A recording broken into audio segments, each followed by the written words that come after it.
শহরের সবচেয়ে সুন্দরী মেয়ে মেহেজাবিন। সকলের মতো ঈদ উৎসবে মেতেছেন তারকারা। ঈদের আগে টানা শুটিং কিংবা পর্দার কাজে ব্যস্ততা শেষে ঈদের দিনে একটু বিশ্রাম, তারপরেই উৎসবে সামিল হওয়া। তারকাদের রুটিনে যেন এমনটাই একটা অলিখিত নিয়ম। এবার ঈদে মেহেজাবিনকে দেখা গেল বেশ আনন্দময় মুহূর্তে।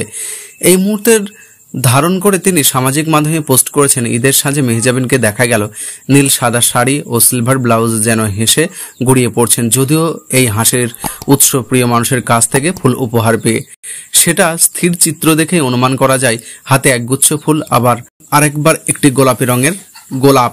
এমন উপহার পেয়ে নিশ্চয় সারপ্রাইজ হয়েছেন এই অভিনেত্রী। সেই অভিব্যক্তি ধরা পড়েছে ক্যামেরায়, পরে নিজের হাতে জায়গা করে নিয়েছেন সামাজিক মাধ্যমে। অবশ্য নেটিজেনরা মেহেজাবিনের ঈদের এই সাজে মুগ্ধ হয়েছেন রীতিমতো।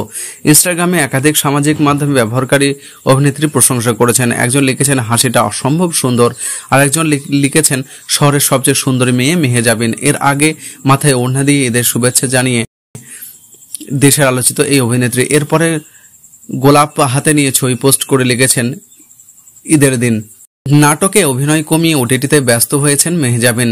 গেল বছর প্রচারে আসা অনন্যার পর তাকে আর কোনো নাটকে দেখা যায়নি। তবে এই ঈদ পর্দায় থাকছেন জনপ্রিয় এই অভিনেত্রী। এরই মধ্যে শেষ করেছেন নতুন একটি নাটকের নাম থিটিদৌড়। এখানে তাকে দেখা যাবে নিতাস চরিত্রে। মেহেজাবিন বলেন, অনেকদিন ধরেই কাজটি নিয়ে প্রস্তুতি চলছিল। গত ঈদে করার কথা ছিল, কিন্তু সম্ভব হয়ে ওঠেনি তখন। নাটকের গল্পটির কারণে এবার ঈদের জন্য একটা জরুরি মনে করেছি। বর্তমান সময়ের জন্য গল্পটি প্রাসঙ্গিক, তাই কাজটি করব।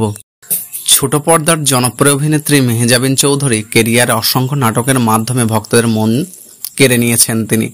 নাটকের পাশাপাশি ওয়েব সিরিজে অভিনয় করে সুনাম কুড়িয়েছেন এই অভিনেত্রী। মেহেজাবিন সবসময় হাসি খুশি থাকতে পছন্দ করেন, তবে হঠাৎ সামাজিক যোগাযোগ মাধ্যমে এমন এক পোস্ট করেছে যা দেখে অনুগামীরা রীতিমতো অবাক হয়েছেন। সোমবার সন্ধ্যায় মেহেজাবিন তার ভেরিফাইড ফেসবুক পেজে লিখেছেন, বেঁচে থাকার শক্তি নাই, মরে যাওয়ার সাহস নাই। স্ট্যাটাসটি পোস্টারের পর থেকে তাতে প্রতিক্রিয়া জানাচ্ছেন নেটিজেনরা। নাবিল নামে একজন মন্তব্য করে লিখেছেন, কি হইল হঠাৎ মেহেজাবিন আপু, সবাই তো মনে করে আপনার কোনো দুঃখই নাই। ময়না নামে একজন লিখেছেন, আপনি এমনটা বলবেন এটা আপনার ফ্যানরা কখনো চিন্তা বা ভাবনাই করেনি। মুহিনমিন আহসান লিখেছেন, আজ নয় কাল সব ঠিক হয়ে যাবে। জীবনে ভালো খারাপের সঙ্গে যুদ্ধ করে বেঁচে থাকতে হয়। এদিন আবার অনেকে এই বিষয়টি নিয়ে হাসাই তামাশা করেছেন। আরিফুল ইসলাম জয় নামে একজন লিখেছেন, চাঁপাইগঞ্জ নবাগঞ্জে এসে আম খেয়ে শক্তি নিয়ে যান। মেহেজাবিন চৌধুরী 2009 সালে লাক্স চ্যানেল আই সুপারস্টার থেকে বিজয় হয়ে মিডিয়া জগতে আসেন। বর্তমানে তিনি বিভিন্ন টিভি বিজ্ঞাপন ও নাটকে নিয়মিত অভিনয় করেছেন। মোবাইল ফোন অপারেটর বাংলালিংকের একটি টিভি বিজ্ঞাপনে অভিনয়ের মাধ্যমে মেহেজাবিন পরিচিতি অর্জন করে। টেলিভিশন নাটক তুমি থাকো সিন্ধু পারের মাধ্যমে তার ছোট পর্দায় আত্মপ্রকাশ ঘটে।